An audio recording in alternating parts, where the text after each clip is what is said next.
Cette présentation fait le point sur le protocole de gestion des commotions cérébrales en sport de gymnastique. La plupart des documents à lesquels nous ferons référence sont sur le site de Gymnastique Québec dans la section Commotion cérébrale. En 2014, le ministère de l'Éducation, du loisir et du sport met sur pied un groupe de travail. Il étudie la situation et produit un protocole de gestion des commotions cérébrales pour tous les sports. À l'été 2018, le ministère convoque toutes les fédérations et présente cette version du protocole. Ceci est l'un des moyens que nous avons choisi pour diffuser l'information à nos clubs. Il faut prendre les commotions cérébrales au sérieux. C'est un traumatisme crânien léger qui affecte la mémoire, le raisonnement, la gestion de l'information, l'apprentissage et la performance sportive.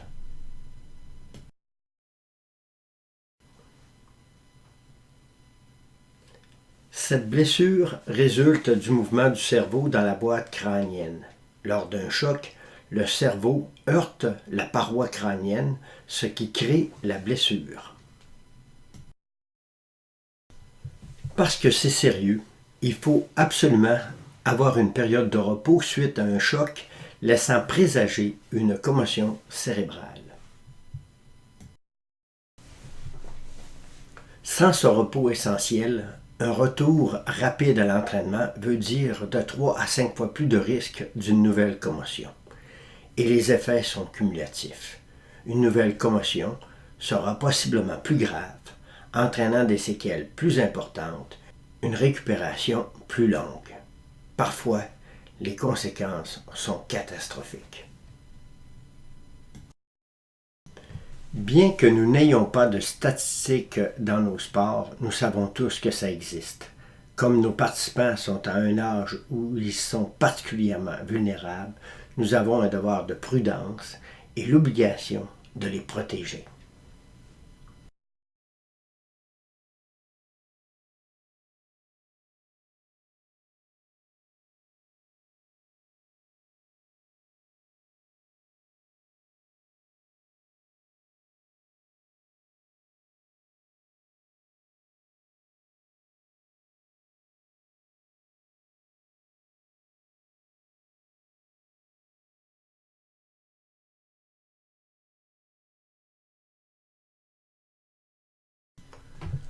En sport de gymnastique, il peut y avoir des commotions cérébrales lors de collisions entre des gymnastes pendant des jeux, lors de chutes aux réceptions, lors de chutes sur l'engin, suite à un coup du lapin, lors de chutes sur les fesses ou les talons, ou par un choc avec un appareil de gymnastique rythmique.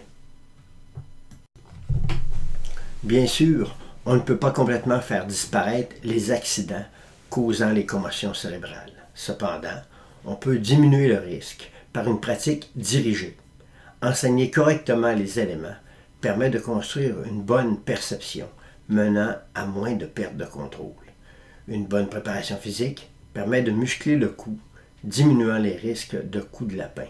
Et finalement, utiliser des protections.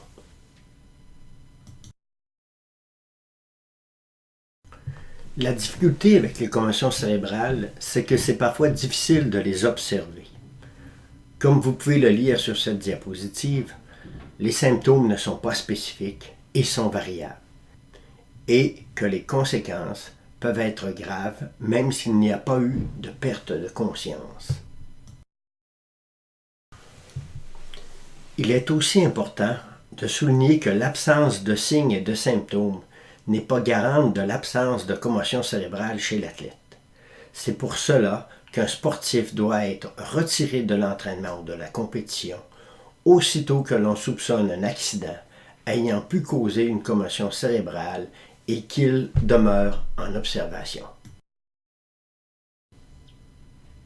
Cependant, il y a des signes qui indiquent une forte probabilité de commotion cérébrale grave. Prenez le temps de lire ces symptômes. C'est suite à un accident il y a l'un de ces symptômes, appelez immédiatement le 911. Il y a urgence.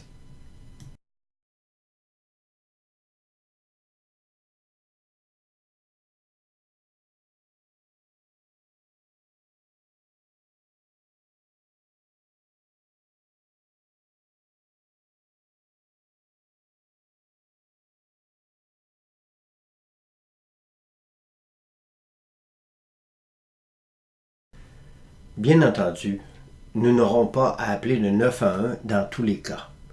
Voici d'autres symptômes laissant penser que l'on a affaire à une commotion cérébrale.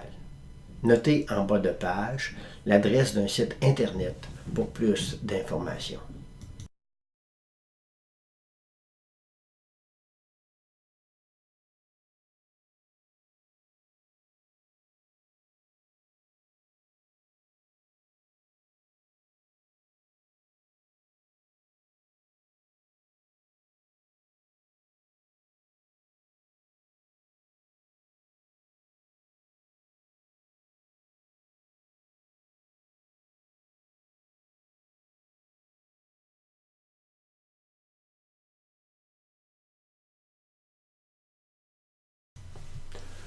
Dorénavant, il y a un signalement obligatoire de tout incident pouvant causer une commotion cérébrale.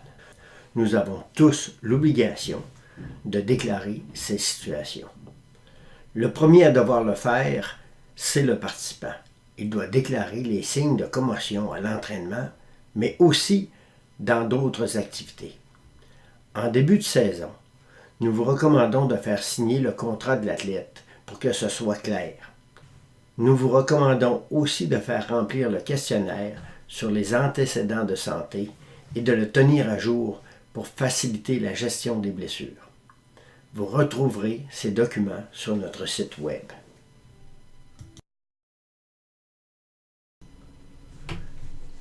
Les entraîneurs et responsables de club ont aussi une responsabilité. Premièrement, suite à un incident, le personnel encadrant a le devoir de signaler tout indice qui porte à croire qu'une personne a pu subir une commotion cérébrale. Ensuite, le club doit aussi désigner une personne qui aura pour fonction d'intervenir lorsqu'il y a un soupçon de commotion cérébrale. Le ministère donne une nouvelle responsabilité au milieu sportif, celle de responsable du bien-être de la santé et de la sécurité. Dans la mesure où les ressources le permettent, un professionnel de la santé, thérapeute du sport, physiothérapeute, kinésiologue, un secouriste, un soigneur ou un préposé à la sécurité devrait être affecté exclusivement à cette tâche. Sinon, cette personne peut aussi remplir d'autres fonctions comme celles d'entraîneur, d'enseignant, d'officiel, d'accompagnateur ou de surveillant. Mais ce qui est certain, c'est que ce poste doit exister et que lors de vos pratiques, il y ait un responsable en devoir.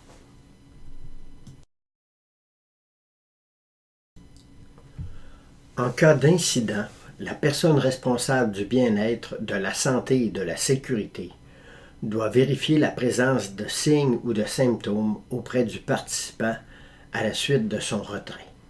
Elle doit également informer le plus rapidement possible les parents d'un mineur que la situation et de la période de repos à observer. Elle doit aussi s'assurer que la reprise de l'activité se fait conformément à l'avis médical ou au protocole. Bien entendu, les parents ont aussi leurs responsabilités. Les parents d'un mineur doivent être attentifs à la présence de signes et de symptômes tardifs. De plus, ils ont la responsabilité de faire les démarches nécessaires pour obtenir les soins appropriés et informer les différents milieux de l'état de santé de leur enfant. L'outil de gestion des clubs, la fiche de suivi. Vous trouverez cette fiche sur notre site Internet en version PDF actif. Nous vous recommandons de remplir la fiche sur l'ordinateur et de l'enregistrer au nom du participant. Il pourra être partagé dans cette forme avec la fédération et l'imprimé pourra être remis aux participants ou aux parents.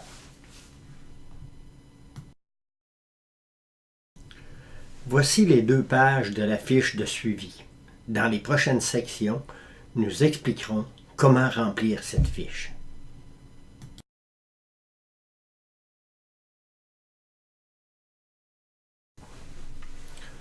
Allons-y avec le cas le plus habituel et le plus simple. Un enfant tombe et vous craignez une commotion. Le protocole s'enclenche.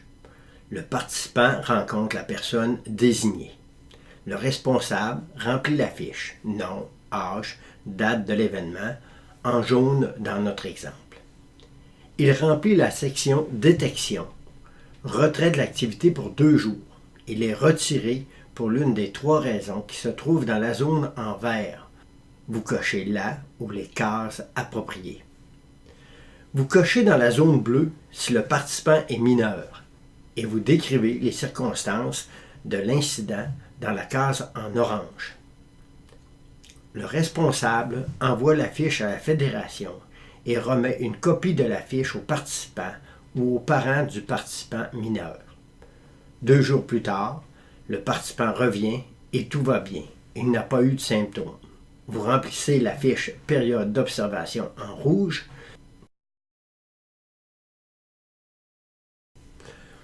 Au verso de la fiche, indiquez la date de la fin de la période de repos. Le participant peut reprendre ses activités. N'oubliez pas d'envoyer une copie à la fédération.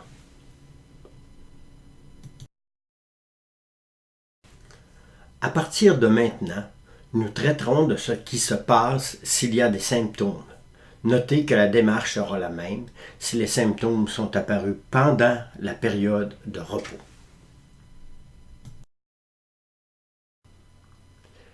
S'il y a des symptômes après l'accident ou si des symptômes sont apparus pendant la période de repos, vous devez maintenant, dans la section 1 Détection, cocher l'une des 2 cases qui attestent de la présence de symptômes. Si la 2e case est cochée, c'est une situation d'urgence. Il faut mettre en place le plan d'action d'urgence. Vous cochez la case du haut dans la zone en rose. Si le recours à l'urgence s'est fait plus tard à cause d'une aggravation, vous cocherez la 2e case. Si c'est la première case de la section bleue qui est cochée, nous ne sommes pas dans l'urgence. Il faut cocher la case en vert. Il faudra quand même voir un médecin.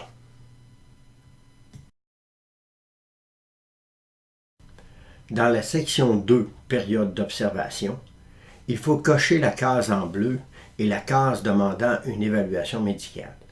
Remarquez qu'une réévaluation médicale est requise s'il n'y a pas eu d'amélioration après 10 jours.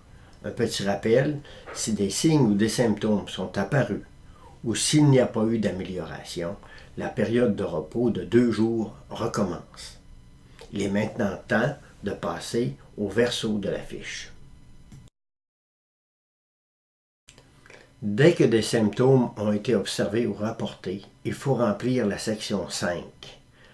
Si l'un des symptômes de la section en vert, signaux d'alerte, est coché, vous devez appeler le 911, c'est urgent.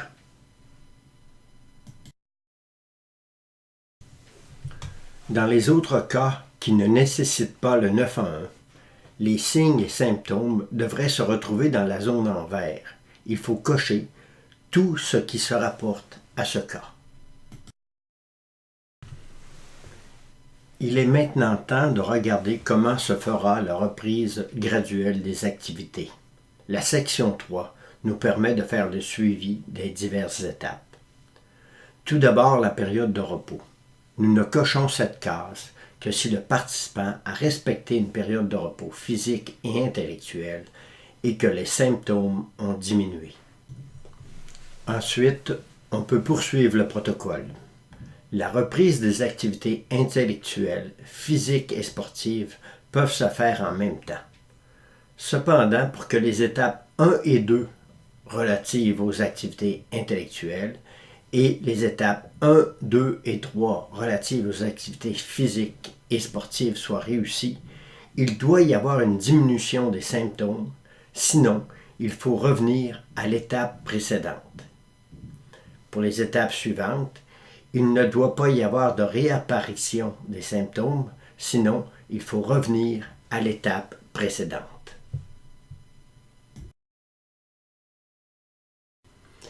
La section 6 a été mise en place pour mieux comprendre les étapes de retour aux activités. Il y a un endroit pour mettre la date où le repos initial a été complété. Le parent ou le participant peut inscrire la date. Vous devrez vérifier la conformité. L'école, quant à elle, a à gérer le retour aux activités intellectuelles. Quant à vous, vous aurez à gérer le retour aux activités physiques et sportives.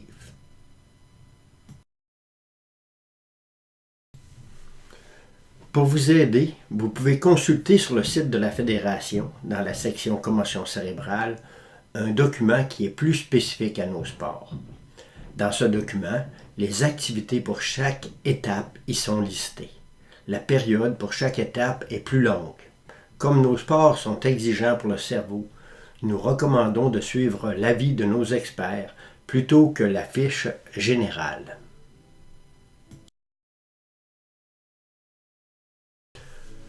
Toute personne qui a eu des symptômes de commotion cérébrale ne peut passer à l'étape 2 sans qu'un médecin n'ait eu une évaluation médicale. Notez aussi que pour passer à l'étape 5, retour à l'entraînement régulier, il faut avoir une autorisation médicale. Et n'oubliez pas qu'en cas de complications, il faut revoir un médecin.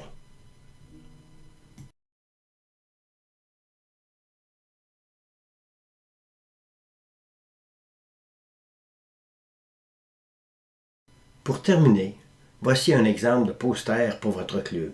Il est disponible sur notre site web.